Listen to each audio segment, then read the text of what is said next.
Muy buenos días, yo soy el doctor Luis Flecha y voy a estar hablando sobre el desarrollo del sistema músculo esquelético. En primer lugar, vamos a hablar sobre el sistema esquelético.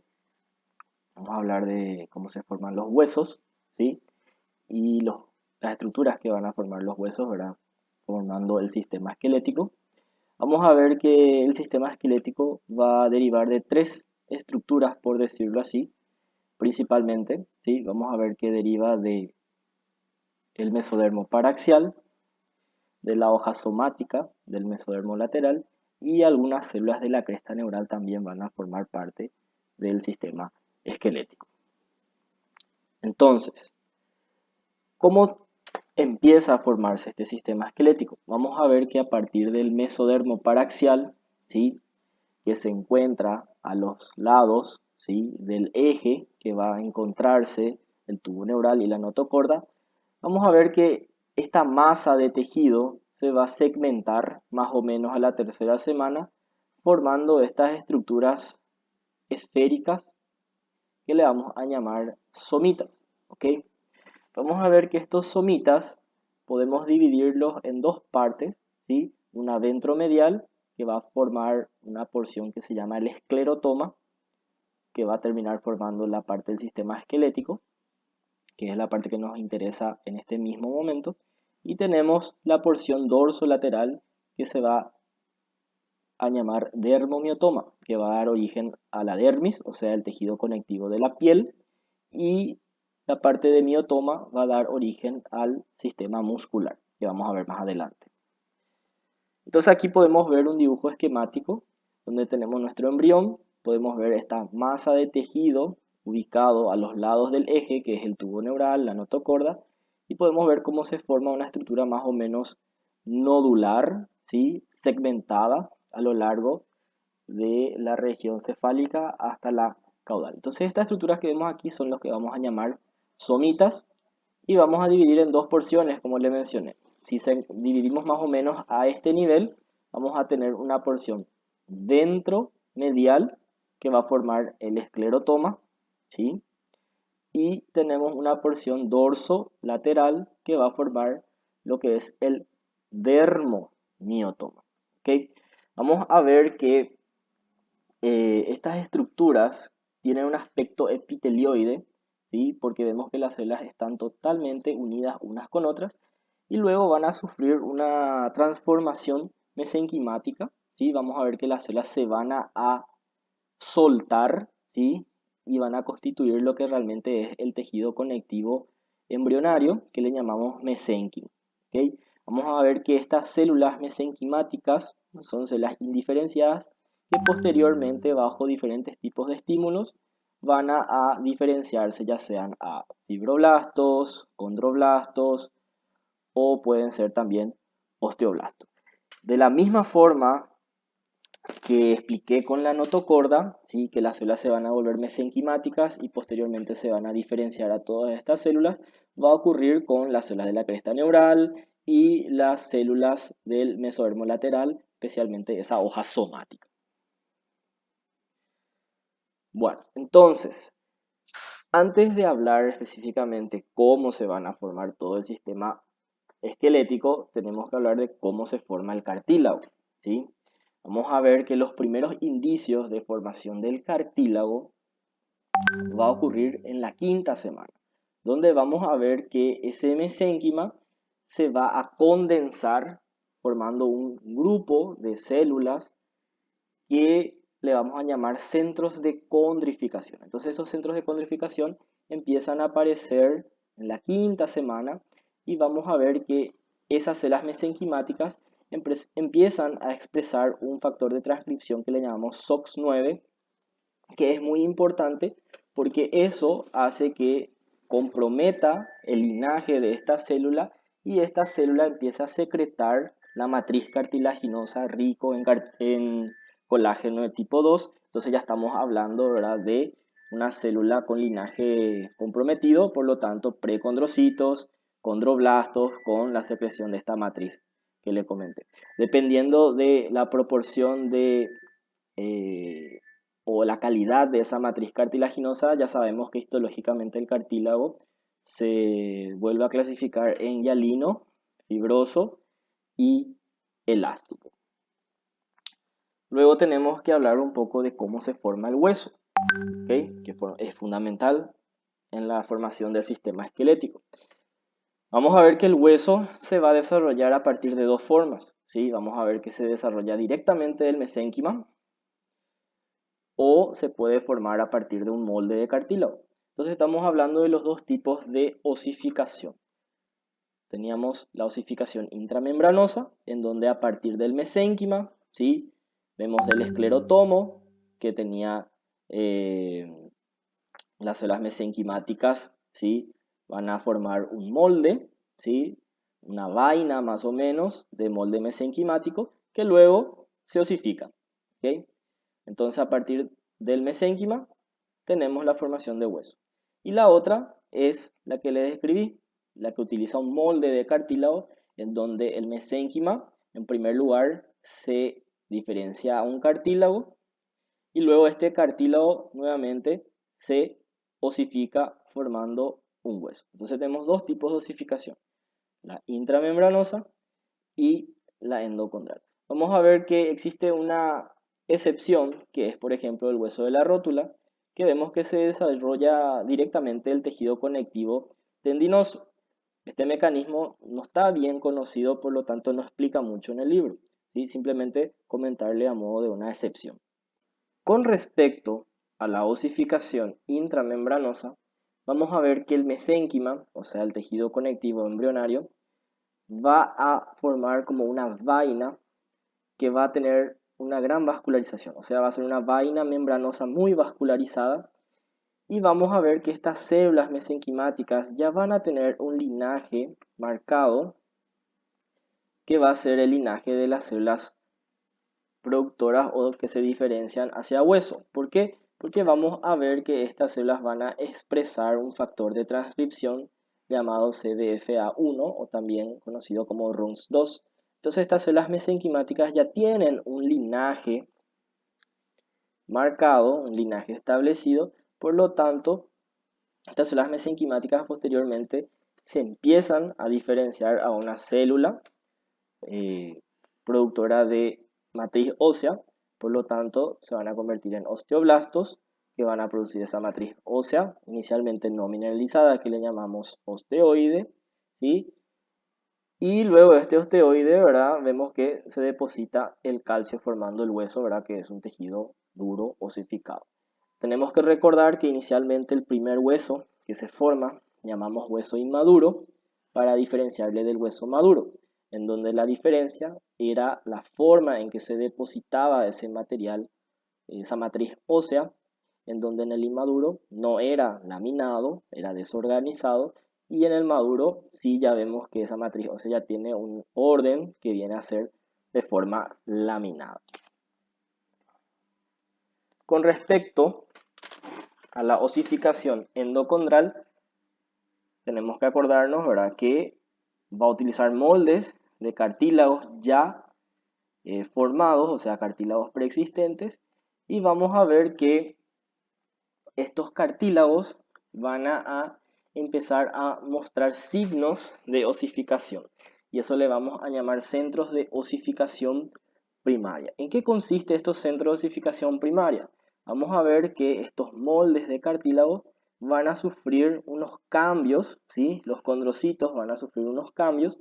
Vamos a ver que van a volverse hipertróficos, ¿sí? Y luego van a degenerar esos condrocitos debido a la calcificación de la matriz, ¿sí? Y van a ir siendo reemplazados por otra población celular, ¿ok?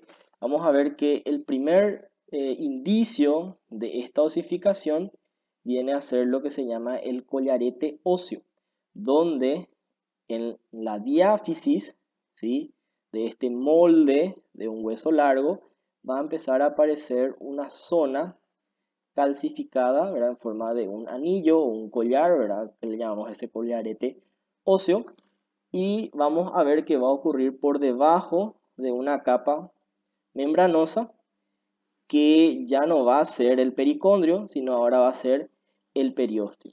Vamos a ver que también va a ser una zona muy vascularizada en el cual a través de los vasos sanguíneos, ¿sí?, le van acompañando diferentes poblaciones celulares. Una de ellas van a ser células mesenquimáticas con una diferenciación hacia células productoras de óseo, ¿verdad? Entonces estamos hablando de células mesenquimáticas que se van a diferenciar a osteoblastos, ¿sí? Entonces vamos a ir viendo que se va a ir depositando ya una matriz ósea y ya no una matriz cartilaginosa. También a través de los vasos sanguíneos le van llegando células hematopoyéticas, ya que en el canal que vamos a encontrar dentro de los huesos largos vamos a tener un espacio que se llama el espacio medular, donde va a encontrarse futuramente la médula ósea. ¿Okay? Posteriormente, cuando se forma el tejido óseo, esto tiene que sufrir una remodelación y eso va a ser a cargo de los osteoclastos y los osteoblastos. Vamos a ver que este sistema de osificación, que es la osificación endocondral, está regulado por ciertos factores, que son el factor de transcripción SOX9, que ya la hablé previamente, y también una sustancia coactivadora que es la arginina metiltransferasa 1, o conocida como CARM1. También durante el desarrollo del sistema esquelético tenemos que hablar de cómo se desarrollan estas articulaciones, ¿sí? Tenemos que recordar por anatomía que existen varios tipos de articulaciones según el grado de movilidad que pueden desarrollar. Por ejemplo, tenemos articulaciones fibrosas en donde las estructuras óseas están separadas por tejido conectivo denso, lo que tiene una movilidad bastante limitada, prácticamente son inmóviles. Luego tenemos las cartilaginosas, donde están separados por un tipo de cartílago, un cartílago fibroso, ¿verdad?, que es el fibrocartílago, y vemos que en este caso la movilidad es bastante limitada, pero tiene un cierto grado de movilidad. Y luego tenemos una articulación que es bastante móvil, que es la que se llama la articulación sinovial. ¿Okay? Entonces, ¿cómo se forman estas articulaciones? Vamos a ver que el mesénquima interzonal viene a ser ese mesénquima que está conectando, ¿sí?, dos estructuras cartilaginosas. Ese mesénquima interzonal se puede diferenciar hacia un tejido conectivo denso, ¿sí? Entonces estamos hablando de una articulación de tipo fibrosa. Podemos ver que ese mesénquima se diferencia hacia un tipo de cartílago, ¿sí?, que viene a ser el fibrocartílago. Entonces estamos hablando de una articulación de tipo cartilaginosa. Y luego tenemos en donde el mesénquima interzonal sufre unos cambios, por ejemplo, en la región periférica va a formar lo que es la cápsula y las estructuras tendinosas de la articulación, y en la parte central degenera, formando una cavidad que va a ser la cavidad sinovial. Entonces, de esa forma se forman estas tres articulaciones que son fibrosas, cartilaginosas y sinoviales. Ok, teniendo todo aquel conocimiento general a modo de introducción, ahora podemos hablar específicamente cómo se forman los esqueletos o los huesos que van a terminar formando la columna vertebral. Entonces, vamos a ver que durante la cuarta semana del desarrollo, esas células del esclerotoma se vuelven mesenquimáticas, ¿sí?, volviéndose sueltas y envuelven a estas estructuras que se encuentran en la línea media, que son el tubo neural y la notocorda, encontrándose con las células del lado opuesto, formando así una estructura sólida, ¿sí?, que va a representar a la columna vertebral. Vamos a ver que para la formación de la columna vertebral van a intervenir unos genes muy importantes que son de la familia del gen HOX y gen PAX, que van a regular lo que se llama la padronización, ¿sí?, y el desenvolvimiento regional de las vértebras. Por lo tanto, gracias a estos genes, la columna vertebral va a tener diferencias, ¿verdad?, en lo que va a ser la zona cervical, lo que va a ser la zona torácica, lo que va a ser la zona lumbar, sacra, coccigia, etc. Entonces aquí, por ejemplo, tenemos un gráfico donde nos muestra un ratón y vemos la columna vertebral, cómo se forma, ¿sí?, y cómo está dividido en regiones. Esa regionalización, ¿sí?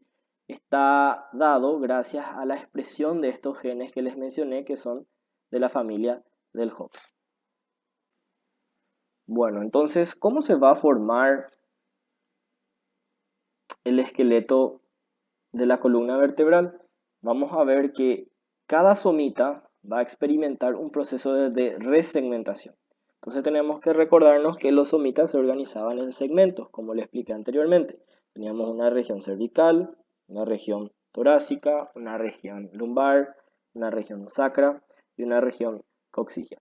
Entonces, vamos a ver que cada esclerotoma de cada somita va a sufrir una resegmentación, en donde la mitad caudal de cada esclerotoma va a crecer y se va a fusionar con la mitad craneal del esclerotoma adyacente, ¿sí? Entonces, fíjense, acá tenemos un dibujo esquemático de el esclerotoma de un somita de la región cervical. Entonces vamos a ver que la mitad caudal se va a fusionar con la mitad craneal del somita subyacente, que está abajo, ¿sí? Entonces al fusionarse ellos van a formar un cuerpo vertebral, ¿ok? Y vamos a ver que las células del esclerotoma que quedan en el medio de esas dos porciones que crecen y se fusionan van a terminar formando lo que es el disco invertebral, ¿ok? Bueno, partiendo bajo ese concepto de resegmentación, vamos a ver que algunos somitas van a ir desapareciendo, ¿sí? Por ejemplo, tenemos aquí en la región cervical donde podemos ver que existen 8 somitas, ¿sí? Entonces eso nos da el sentido común de que debería haber 8 cuerpos vertebrales en la región cervical, pero no es así, ¿ok? Termina desapareciendo uno porque se resegmenta, como lo mencioné previamente. Entonces, en realidad vamos a tener nada más 7 vértebras en la región cervical. Ahora, algo que hay que tener muy en cuenta es lo siguiente: cada somita va a tener un nervio, ¿sí? Un nervio que le va a corresponder. Y esa segmentación de nervios no se va a perder, y es por eso que en la región cervical tenemos 7 vértebras, pero tenemos 8 nervios cervicales. Entonces la presencia de 8 nervios cervicales se debe al origen embrionario, que teníamos 8 somitas en esa región cervical, ¿sí? Y aquí podemos ver en esta imagen nuevamente la representación de los esclerotomas, ¿sí? Rodeando a la notocorda en este caso, y vemos cómo la resegmentación hace que la mitad caudal, ¿sí? De un somita se fusione con la mitad craneal del que está abajo. Entonces vemos que hay una zona que queda olvidado, por decirlo así, y esa zona del esclerotoma es lo que posteriormente se va a convertir en el disco intervertebral, ¿ok?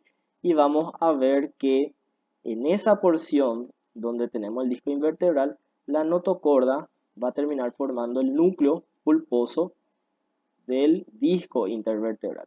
En cambio, el resto de la notocorda termina por desaparecer, ¿ok?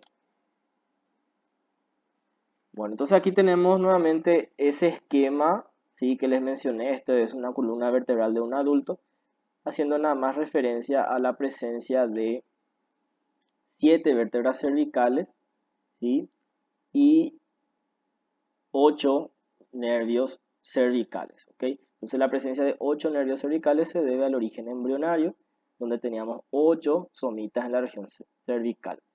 En cambio, simplemente hay 7 vértebras o 7 cuerpos vertebrales porque se terminan perdiendo debido a esa resegmentación, ¿sí? Podemos ver que los somitas en la región coxígea se fusionan totalmente para formar lo que es el hueso sacro, ¿sí? Y algunos terminan por desaparecer para formar lo que es el hueso coxígeo.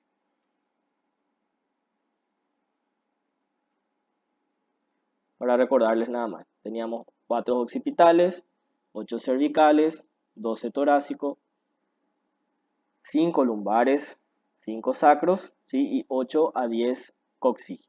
¿Okay? Tenemos que recordar que el primer occipital desaparece y los últimos coxígeos también. ¿Okay? Bueno, aquí por ejemplo podemos ver el esqueleto membranoso, ¿sí? De la columna vertebral. Vemos que está rodeando aquellas estructuras que están en la línea media, como la notocorda, y aquí debería estar la médula espinal. Vamos a ver que los centros de condrificación van a aparecer más o menos en la 6ª semana, ¿sí? Y ya en la 7ª semana van a ir apareciendo los centros primarios de osificación. Hay que tener en cuenta que los centros primarios de osificación, cuando hablamos de huesos irregulares, como son las vértebras, por ejemplo, no existe un centro primario de osificación nada más, sino existen varios. ¿Okay? Entonces en este caso tenemos 3 centros de osificación. ¿Okay? Y podemos ver que los centros secundarios de osificación, que en la vértebra vamos a tener hasta el número de 5, tenemos aquí representado en el dibujo, ¿sí? Estos centros recién van a aparecer después de la pubertad, ¿ok? Para tener en cuenta. ¿Cómo se forman las costillas y el esternón? Vamos a ver que las costillas se van a formar como unas prolongaciones de las apófisis costales de las vértebras localizadas en la región torácica.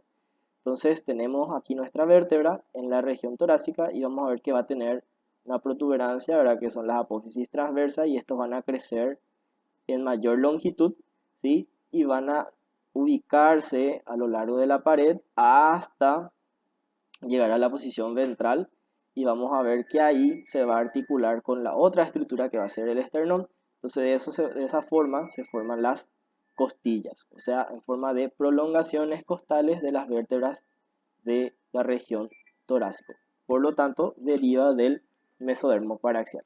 En cambio, el esternón se desarrolla a partir del mesodermo lateral, la hoja somática, ¿sí?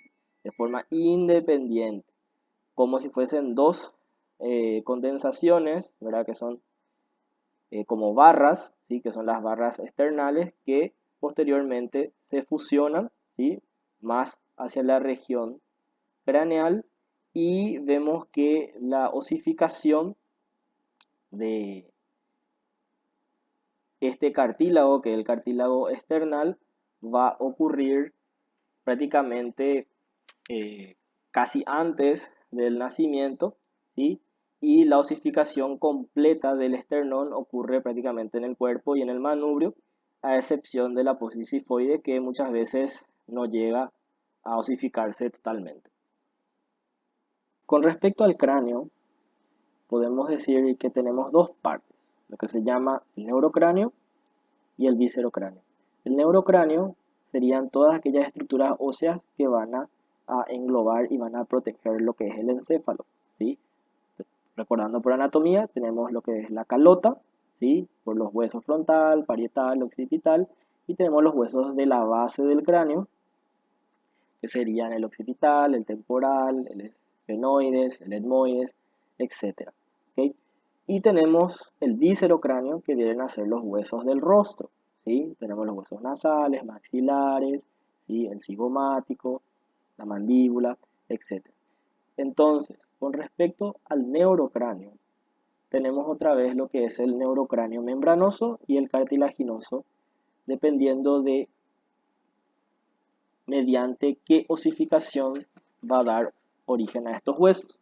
Tenemos el membranoso, obviamente sería por una osificación membranosa, donde las células van a derivar de la cresta neural y el mesodermo paraxial. ¿Okay? Entonces, nuevamente en este dibujo que nos explica muy bien con los colores, tenemos el hueso frontal pintado de color azul porque deriva de las células de la cresta neural, el parietal, ¿sí? El occipital, y parte de lo que es el temporal va a derivar del mesodermo paraxial. ¿Okay? Con respecto al neurocráneo cartilaginoso, que va a formar lo que es la base del cráneo, en unos comienzos está formado por varios cartílagos separados, ¿sí? Que luego se fusionan dando origen a estos huesos. Podemos dividir en dos porciones, una precordal y una paracordal o cordal. Tenemos aquí lo que es el precordal pintado de azul porque deriva de las células de la cresta neural. Vamos a ver que aquí vamos a tener moldes de cartílago como el trabecula crani, que va a dar origen a lo que es el etmoides, la ala orbitalis, la ala temporalis, que va a dar origen a la ala menor del esfenoide. ¿Sí? Tenemos el cartílago hipofisario, que va a dar origen a lo que es la base del esfenoide.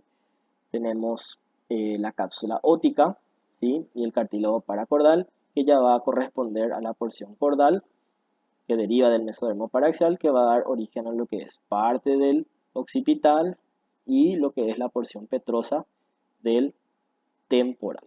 ¿Okay?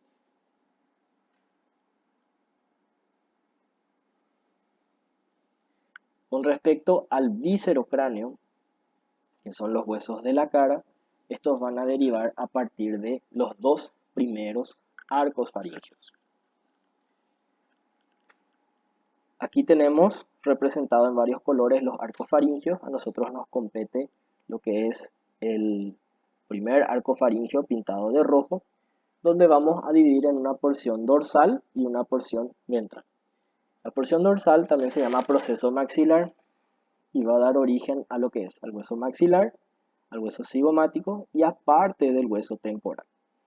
Y la porción ventral va a tener lo que se llama el cartílago de Meckel, ¿sí? El cartílago de Meckel va a ser una estructura alargada, cartilaginosa, que va a estar rodeado por un mesénquima que luego se condensa y se osifica mediante osificación intramembranosa, formando el hueso mandibular.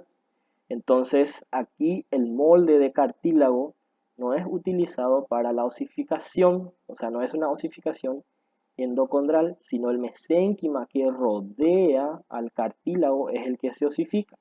En realidad es una osificación membranosa. Vemos que el extremo dorsal de ese proceso mandibular, que deriva por supuesto del primer arco faríngeo, junto con el segundo arco faríngeo, va a dar origen a los tres huesecillos del oído, que son el martillo, yunque y el estribo. Fíjense, la porción dorsal, ¿sí?, del primero y el segundo arco faríngeo da origen a estos huesecillos.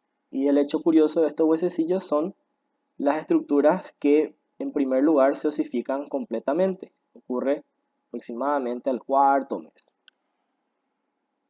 Con respecto al cráneo, en el recién nacido, vamos a ver que estos huesos formados van a estar separados por delgadas membranas de tejido conectivo que le vamos a llamar suturas, ¿sí? Esta sutura, por ejemplo, la sutura sagital que separa ambos huesos frontales, van a derivar de las células de la cresta neural. En cambio, la sutura coronal que separa los huesos frontales de los parietales van a derivar de el mesodermo paraxial, ¿sí? Vamos a ver que en sectores va a haber membranas más gruesas, ¿sí?, más anchas, que van a estar separando más de dos huesos, y a esas zonas le vamos a llamar fontanelas. Tenemos dos fontanelas más importantes, que son la anterior, que va a estar entre los dos huesos frontales y dos parietales, y tenemos la fontanela posterior, que está entre los dos parietales y el occipital. Vamos a ver que estas fontanelas se van a osificar recién en la vida postnatal. Por ejemplo, la posterior se cierra a los 3 meses y vemos que la fontanela anterior se cierra recién a los 18 meses, o sea, a los 1 año y 6 meses aproximadamente.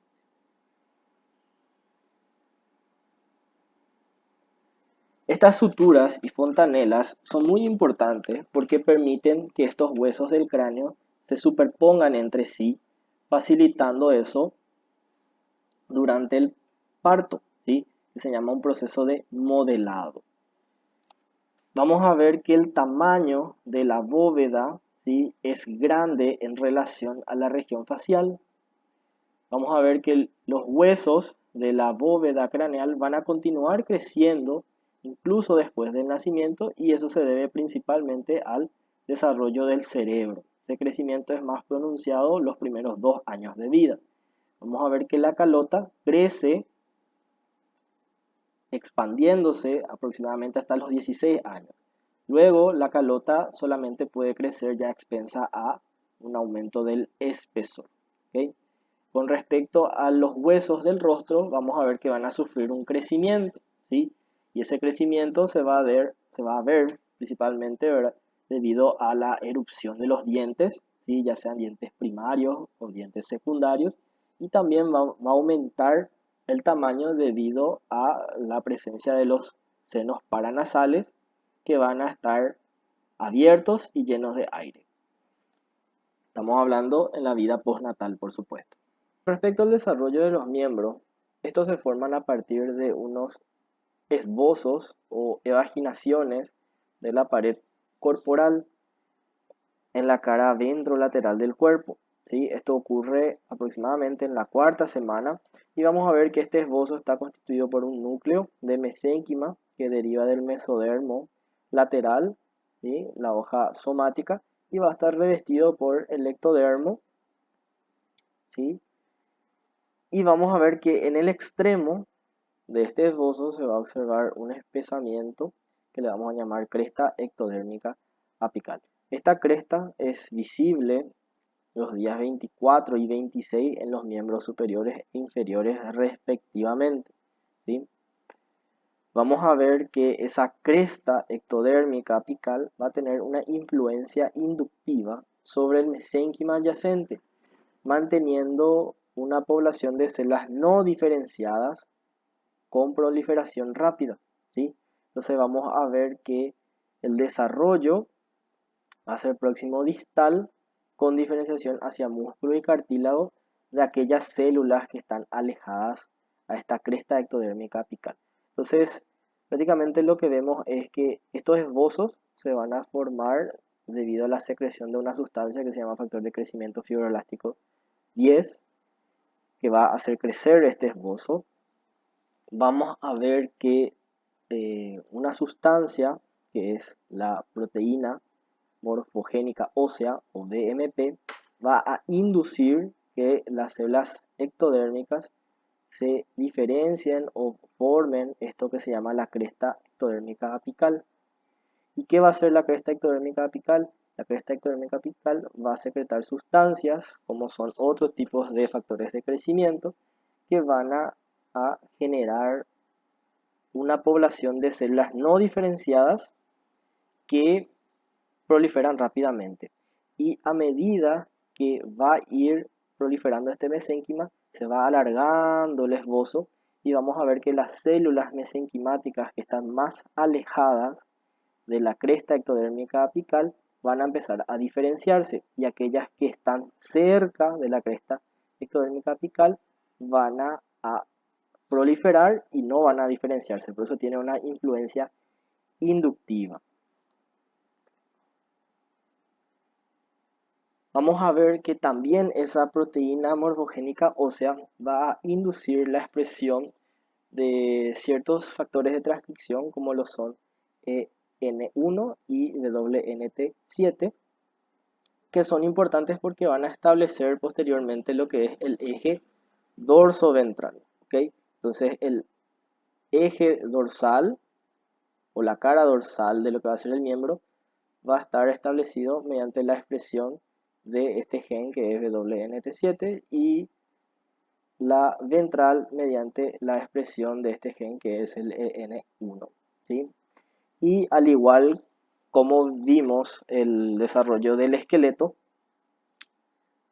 la padronización, ¿sí?, dividida en segmentos de la columna vertebral estaba dependiendo de los genes Hox, ¿sí? Esto también es responsable en el desarrollo de los miembros. Entonces, mediante la expresión de estos genes Hox, vamos a ver que se va a establecer ese eje antero-posterior en los miembros. Entonces, los genes Hox son los responsables de que se desarrollen los diferentes tipos de hueso, ya sea la parte más proximal, como por ejemplo el húmero, y la parte más distal, como lo son el radio, ¿sí? Como lo son las falanges, etc.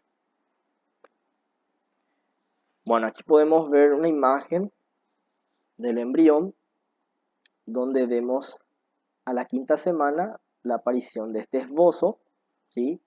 Pero vemos que todavía no se puede reconocer segmentos.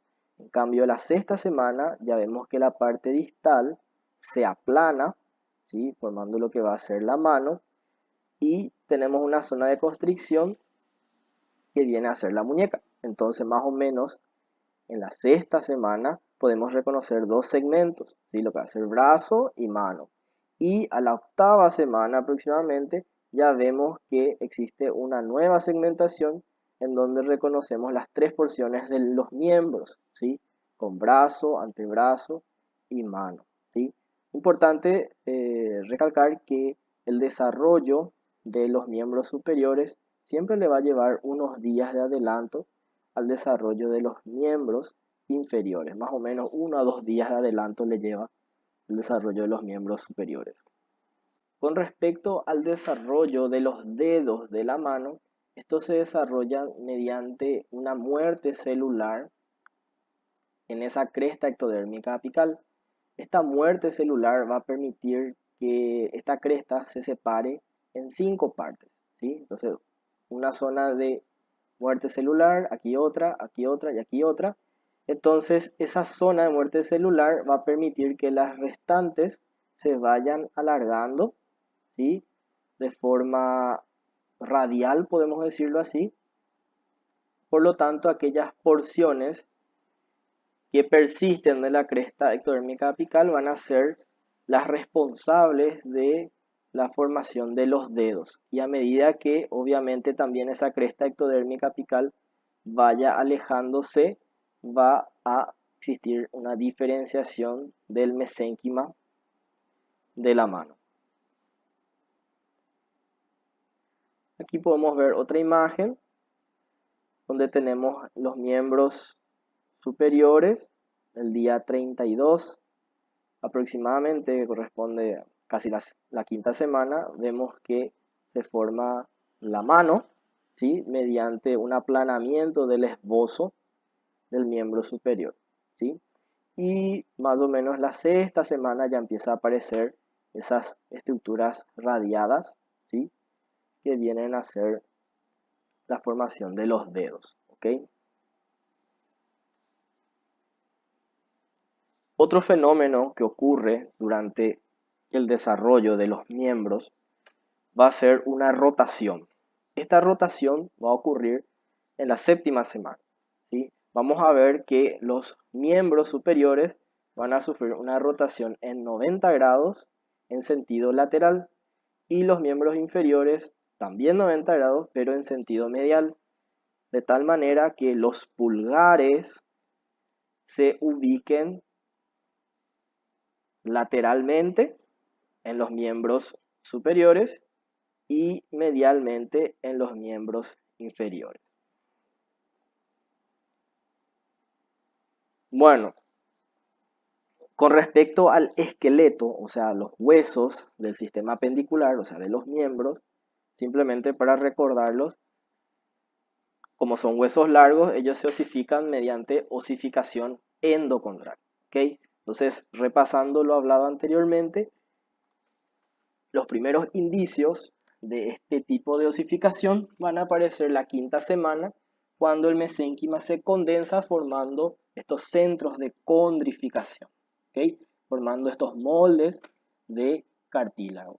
Ya estos moldes de cartílago van a empezar a osificarse más o menos entre la séptima y la octava semana empieza la osificación y prácticamente en la semana 12 ya todos los huesos largos de los miembros van a tener su centro primario de osificación, ¿sí? Con respecto a los centros secundarios de osificación, la gran mayoría de ellos aparecen recién después del nacimiento, ¿sí?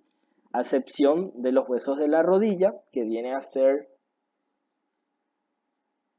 o vienen a aparecer en la semana 34 y 38. ¿Okay? Entonces, recordando, el crecimiento en longitud del hueso va a depender de esa capa de cartílago que le llamamos placa epifisaria, ¿sí? Y el crecimiento en diámetro del hueso va a ocurrir por depósito de hueso en el periósteo y la reabsorción del hueso en la parte interna que es el endostio. ¿Okay? Hay que tener en cuenta que esa placa de crecimiento se va a cerrar más o menos en la vida adulta a los 20 años, ¿sí? Entonces, cuando llega a esa edad, ya los huesos largos no van a crecer en longitud, únicamente pueden crecer en diámetro. Entonces, aquí tenemos una imagen que nos vuelve a mostrar cómo se forma la osificación endocondral. Tenemos el mesénquima que se condensa, ¿sí? Formando un molde de cartílago. Entonces estas células mesenquimáticas ahora ya secretan matriz cartilaginosa, se llaman condrocitos, ¿sí?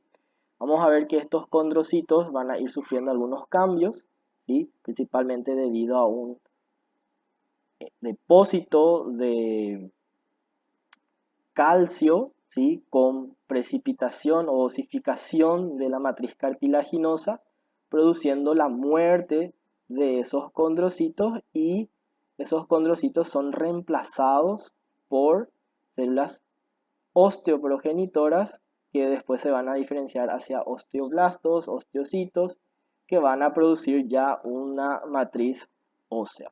¿Okay? Entonces, esa osificación que empieza en el cuerpo de los huesos largos viene a ser la osificación, perdón, viene a ser el centro primario de osificación. En cambio, en los extremos, que son las epífisis, van a aparecer los centros secundarios de osificación, que como les dije, la gran mayoría de ellos aparecen recién después de la vida postnatal. Entonces tenemos la epífisis ósea, la diáfisis ósea, y vamos a tener como una placa entre ellos que es de cartílago. Y es esa la placa que llamamos placa epifisaria, que es la responsable del crecimiento en longitud del hueso. En el adulto, como les mencioné, más o menos a los 20 años, esta placa desaparece porque ya es reemplazado totalmente por hueso, por lo tanto el hueso ya no crece más en longitud, únicamente puede crecer de espesor. Y aquí tenemos una placa radiográfica simplemente para ilustrarle. Esto es un adulto. Fíjense, acá tenemos la cabeza, ¿sí? Del húmero. Tenemos parte de lo que puede ser la diáfisis y la epífisis. Y esta es una placa de un niño recién nacido y fíjense cómo tenemos la diáfisis del húmero, pero aquí falta la cabeza del húmero. Pero en realidad no falta la cabeza del húmero, simplemente la cabeza del húmero no está osificado, por eso no lo vemos como hueso. Es prácticamente todo cartílago aún. Entonces, con esto le ilustro que los centros secundarios de osificación, la gran mayoría de ellos aparecen recién en la vida postnatal. Bueno, continuando con respecto al sistema muscular, tenemos que tener en cuenta que los músculos se van a desarrollar a partir de varias capas. Y tenemos que recordar que existen varios tipos de músculo histológicamente. Teníamos el músculo esquelético, ¿sí? El músculo esquelético deriva principalmente del mesodermo paraxial. El músculo liso va a derivar del mesodermo lateral, la hoja visceral, y algunos van a derivar del ectodermo, ¿sí? Y con respecto al músculo cardíaco, el músculo cardíaco va a derivar del mesodermo lateral, ¿sí? La hoja visceral. Con respecto al músculo esquelético, este va a derivar del mesodermo paraxial, dando origen a los diferentes grupos musculares que van a formar parte del esqueleto axial, ¿sí? De la pared corporal, las extremidades y la cabeza. Entonces, recordando, teníamos los somitas que se diferenciaban en los esclero y dermomiotomas. Entonces aquellos miotomas son las que van a posteriormente diferenciarse hacia células musculares y en este caso músculo de tipo esquelético. Vamos a ver que el mesénquima se va a diferenciar hacia células precursoras que le vamos a llamar mioblastos y estas se van a fusionar formando células alargadas que vamos a llamarles fibras musculares y van a ser multinucleadas. ¿Okay? Luego van a empezar a aparecer estas miofibrillas en su citoplasma y más o menos hacia el final del tercer mes, estamos hablando semana 12 aproximadamente, ya se podrían observar estas estriaciones típicas de este músculo. Entonces aquí tenemos una imagen donde vemos nuestro embrión, tenemos las estructuras en la línea media, que viene a ser el tubo neural, la notocorda, y aquí tenemos esa masa de tejido que forma esta estructura nodular o esférica que le llamamos notocorda. Recordando, se dividía en dos porciones, una mitad ventromedial, que es el esclerotoma, y una mitad dorso-lateral, que va a ser el dermomiotoma. Entonces, aquellas estructuras del miotoma van a dar origen a las células musculares esqueléticas del embrión. Vamos a ver que estas estructuras del miotoma no se entremezclan con las estructuras del mesodermo lateral de esa hoja somática, ¿sí? Pero posteriormente vamos a ver que sí, la porción ventrolateral de las células musculares, ¿sí?, se van a entremezclar con ese mesodermo lateral, ¿sí? Entonces ese entrecruzamiento van a generar células que van a derivar tanto del mesodermo paraxial, pero algunas van a también tener un origen del mesodermo lateral. Entonces así vamos a tener dos dominios, ¿sí?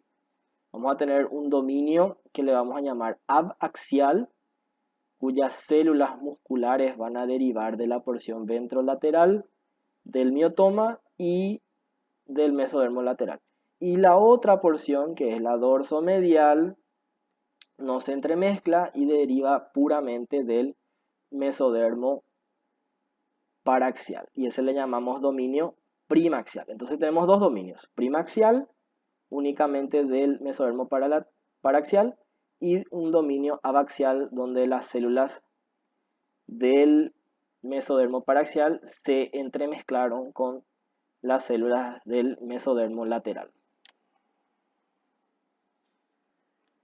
Entonces, aquellos grupos, ¿verdad?, que le llamamos primaxial y abaxial, van a terminar dando origen a los diferentes grupos musculares, ¿sí? Entonces, en la región cervical, la primaxial, que derivan de los somitas, ¿sí? Los somitas serían los escalenos, genioioideo, prevertebrales, ¿sí? En la región tóraco-abdominal, los intercostales. En la extremidad superior tenemos el romboides, elevador de la escápula, el dorsal ancho. Y con respecto al grupo abaxial, que derivaban de las células somíticas, ¿sí?, del mesodermo paraxial, pero se mezclaban con el mesodermo lateral, ¿sí?, esa hoja somática, van a dar origen en la región cervical a los músculos infrayoideos, la región tóraco-abdominal, los pectorales mayor, menor, oblicuo externo, oblicuo interno, transverso del abdomen, external, recto del abdomen, diafragma pélvico, ¿sí? En las extremidades superiores tenemos los músculos distales de las extremidades, ¿sí? Y en la extremidad inferior prácticamente todos los músculos de la extremidad inferior. Importante recordar, ¿verdad?, que aquellas células mesenquimáticas que se van a diferenciar hacia mioblastos lo hacen mediante que expresan genes de la familia MioD. Estos genes son la proteína específicamente MioD, MioG, MioMIDF y MIF6.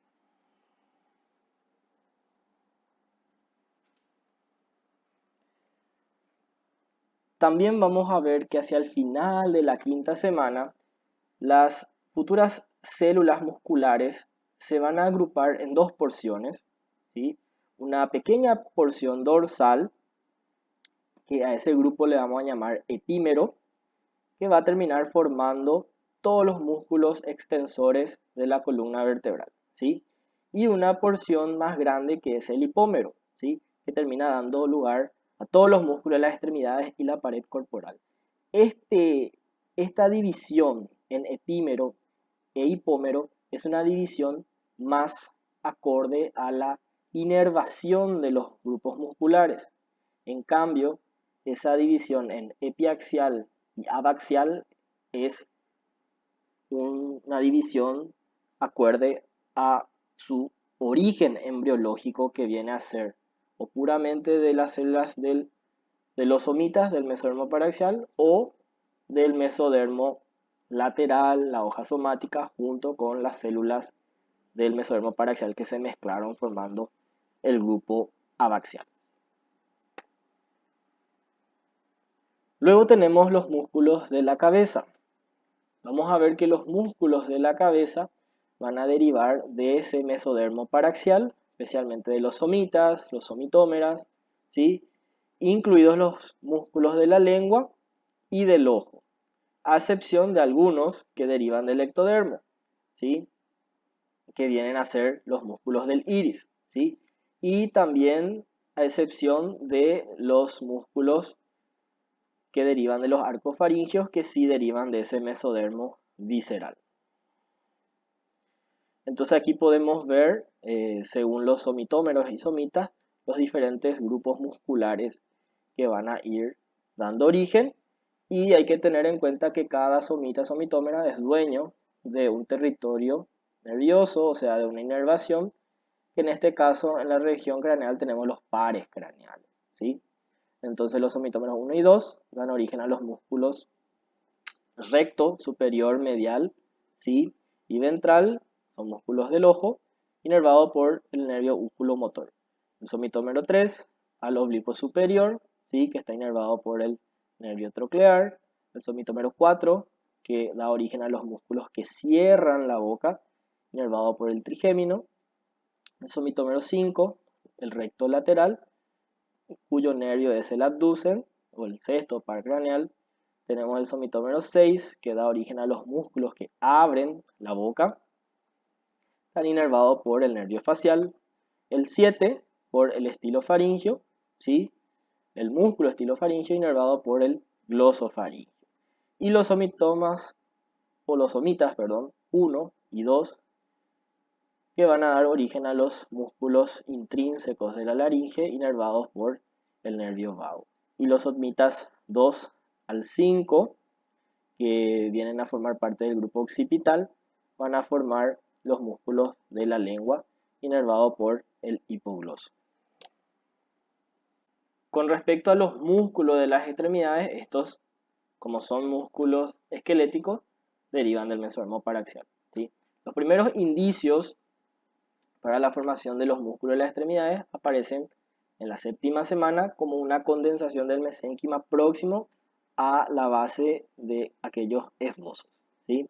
Vamos a ver que al alargarse los músculos de los esbozos de las extremidades, el tejido muscular se termina desdoblando en un componente flexor y un componente extensor. En un principio, estos grupos musculares son segmentarios debido al origen de los diferentes somitas, pero con el tiempo se fusionan, ¿okay? Y con respecto al músculo cardíaco, vamos a ver que este se forma a partir de la hoja visceral del mesodermo lateral, que va a rodear al tubo cardíaco endotelial. Vamos a ver que ahí las células musculares, que llamamos mioblastos, se van a adherir entre sí mediante uniones especiales, ¿sí? Que futuramente van a ser los discos intercalares, ¿sí? Las miofibrillas se van a formar de la misma manera, pero a diferencia del músculo esquelético, los mioblastos no se fusionan, simplemente se unen entre sí mediante una unión especial que futuramente va a ser el disco intercalar. ¿Okay? Vamos a ver que para la diferenciación hacia músculo cardíaco tenemos proteínas como la PBX, ¿sí? Junto a ciertos factores de transcripción como HANT, que son las responsables de esta diferenciación hacia este tipo especial de músculo. Y con respecto al músculo liso, por ejemplo, el músculo liso que rodea la pared del intestino, ¿sí? Y sus derivados, se origina de ese mesodermo lateral cuya hoja visceral está rodeando a las capas del endodermo, ¿sí? Vamos a ver que el músculo liso de estructuras vasculares como la aorta dorsal y las grandes arterias derivan también del mesodermo lateral, ¿sí? Esa hoja visceral. Sin embargo, algunas porciones son ayudadas por las células de la cresta neural, ¿sí? Más hacia el inicio de la aorta dorsal y futuramente también donde van a formar las arterias coronarias derivan de las células de la cresta neural. Los músculos esfinterianos, ¿verdad? Tanto esfínter y dilatador de la pupila, y los músculos de la glándula mamaria y las células miopiteliales de las glándulas sudoríparas van a derivar del ectodermo. Bueno, y eso es todo. Muchísimas gracias. Hasta luego.